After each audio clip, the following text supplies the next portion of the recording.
नमस्ते। कैसे हैं आप सब? आशा करता हूँ आप लोग बहुत अच्छे होंगे हमेशा की तरह। इस वीडियो में हम थर्ड पॉइंट देखते हैं, सूक्ष्म तथा व्यापक अर्थशास्त्र पूरक हैं, यानी interdependence of micro and macro economics. पिछली वीडियो में एक शायद मैंने आपको हिंट दिया था कि जो माइक्रो और मैक्रो एनालिसिस हैं, माइक्रो एंड मैक्रो इकोनॉमिक्स हैं, ये आपस में कॉम्पिटिटर्स नहीं हैं, ये पूरक हैं। ठीक है, कॉम्प्लीमेंट्री हैं, पूरक हैं, ये चीज़ ध्यान रखिएगा।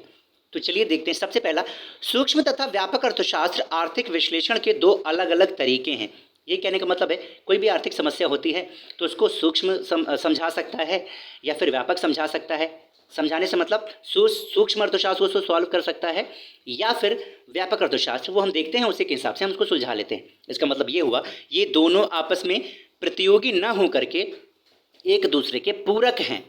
ठीक है, सूक्ष्म व व्यापक अर्थशास्त्र की विशेषताओं तथा उपयोगिता का अध्ययन कर लेने के बाद ऐसी धारणा नहीं होनी चाहिए या बननी चाहिए कि ये दोनों स्वतंत्र अध्ययन हैं, और ये भी नहीं कि ये दोनों अलग अलग है, इंडिपेंडेंट हैं।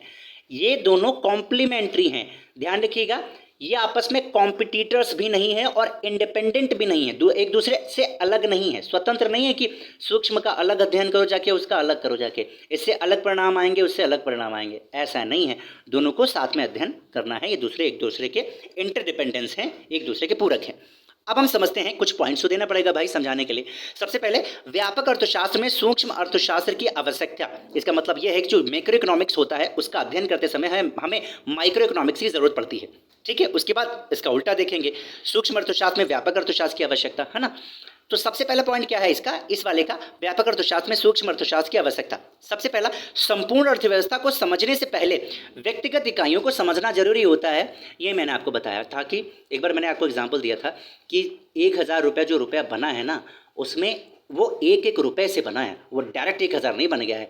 यही चीज़ कहने का मतलब है, सबसे पहले हम व्यक्तिगत इकाइयों का अध्ययन करते हैं, उनका बिहेवियर क्या है, उनकी आय कैसे घट पड़ रही है। जब इन सब का अध्ययन कर लेते हैं तब हम संपूर्ण अर्थव्यवस्था पर चले जाते हैं, यानी व्यापक लेवल पर चले जाते हैं, मैक्रो एनालिसिस करने लगते हैं। ठीक है, दूसरा है, अर्थव्यवस्था की सही जानकारी तभी हो सकती है जब हमें उन सिद्धांतों का ज्ञान हो जो परिवार, व्यक्तियों व यहाँ पर कर्मों की जगह फर्म हो जाएगा, गलत हो गया है, फर्मों लिख लीजिएगा। ठीक है, मैं भी पता नहीं कैसा बेवकूफ़ हूँ।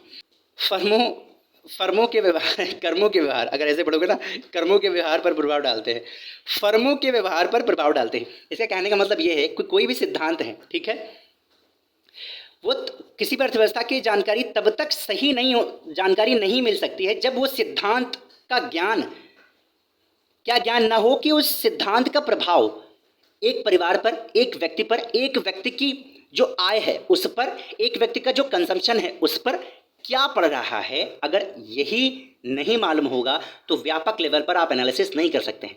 सपोज दैट एक बहुत ही फेमस सिद्धांत है, नियम है, आप कह सकते हैं, law of diminishing marginal utility. कोई भी चीज़ का कंजम्पशन जैसे जैसे बढ़ाते जाएंगे उससे उपयोगिता, जो सीमांत मार्जिनल यूटिलिटी है, वो घटती जाएगी। ये कहने का मतलब है इस सिद्धांत का। ठीक है, अब आपको ये सिद्धांत ही नहीं समझ में आ रहा तो आप भाई साहब मैं टैक्सेशन कैसे समझोगे जाके, भाई नहीं समझ सकते, बिल्कुल नहीं समझ में आया उसको।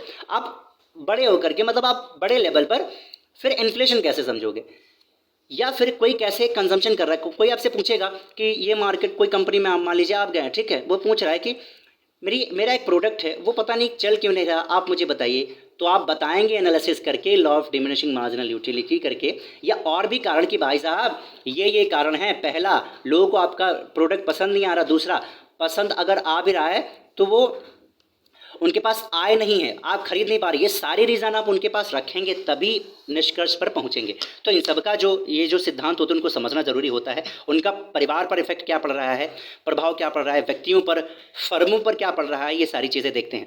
उसके बाद हम देखते हैं सूक्ष्म अर्थशास्त्र में व्यापक अर्थशास्त्र की आवश्यकता। अब जब हम माइक्रो पढ़ते हैं तो मैक्रो की जरूरत पड़ती है। ठीक है, क्या है, माल कितना बिकेगा यह केवल फर्म निर्धारित नहीं कर सकती है। एक कंपनी है या फर्म है, वो कितना माल बेचेगी, क्या अपने आप से वो उत्पादित करने लगेगी, प्रोडक्शन अपने आप से कर लेगी। मान लीजिए आप पुस्तक बनाना चाहते हैं, कोई भी पुस्तक मान लीजिए बच्चों के लिए बनाना चाहते हैं, कहानी वाली, तो सबसे पहले आप जाएंगे ना मार्केट में, या फिर अपने एम्प्लॉयज़ को भेजेंगे, थोड़ा सा रिव्यू लेंगे। रिव्यू तो बाद में लिया जाता है, सॉरी रिव्यू अच्छा वर्ड नहीं है, क्वेश्चनार जो होता है, क्वेश्चन पूछेंगे क्या आपके घर में बच्चे हैं, क्या आपके घर में बच्चे को किस मीडियम से, हिंदी मीडियम से, इंग्लिश मीडियम से, क्योंकि उसी हिसाब से आप बुक्स प्रिंट करेंगे।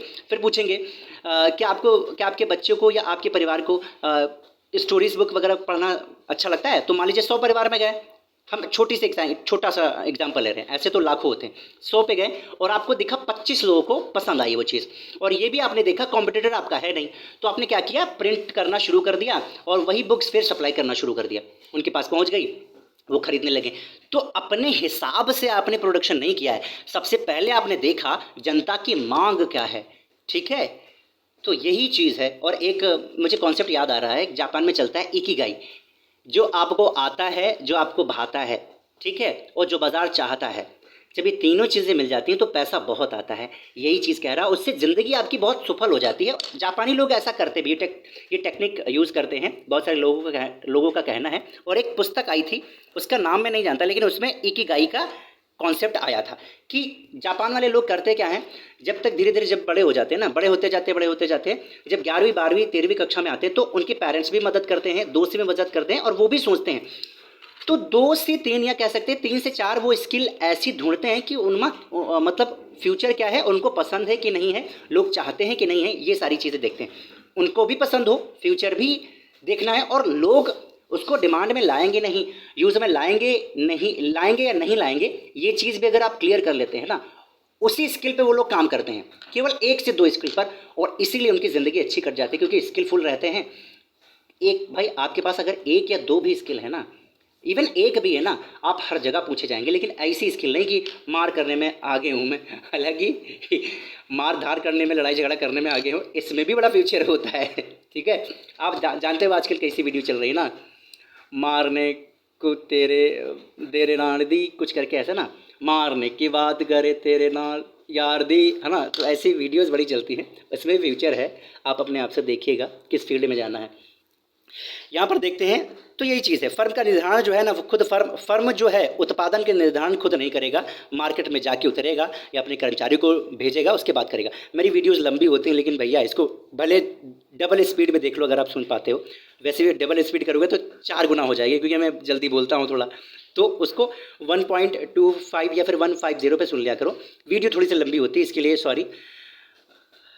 देखिए सेकंड वाला, फर्म को उत्पादन की मात्रा निश्चित करते समय समाज की संपूर्ण मांग, क्रय शक्ति, परचेजिंग पावर, रोजगार स्तर, इनकम लेवल और आय का स्तर, रोजगार स्तर जो है एम्प्लॉयमेंट स्तर, और आय मतलब इनकम का स्तर जैसी बातों को भी ध्यान में रखना पड़ता है। इसका मतलब ये है कि फर्म जो उत्पादित करने जा रहा है, समाज में जो रह रहे हैं वही तो लोग उसकी चीज़ें खरीदेंगे। अच्छा, उनके पास पैसा नहीं होगा तो क्या खरीदेंगे, नहीं खरीदेंगे।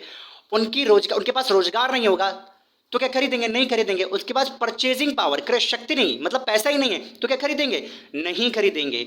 यही चीज़ कह रहा है जो अभी मैंने बताया आपको, बाजार में उतरना पड़ेगा और ये देखना पड़ेगा कि संपूर्ण मांग क्या है, आखिर समाज की मांग क्या है, क्रय शक्ति, लोगों के पास पैसा है कि नहीं है, रोजगार स्तर है कि नहीं। अब रोजगार होगा तो उसके पास क्रय शक्ति होगी, आय आएगी तो क्रय शक्ति होगी, और कोई भी चीज़ खरीद सकता है वो। तो ये सारी चीज़ें देखनी पड़ती है। तो हम इसके बगैर इसका अध्ययन और इसके बगैर इसका अध्ययन नहीं कर सकते हैं, ये दोनों पूरक हैं। आई होप आपको ये वीडियो पसंद आया होगा।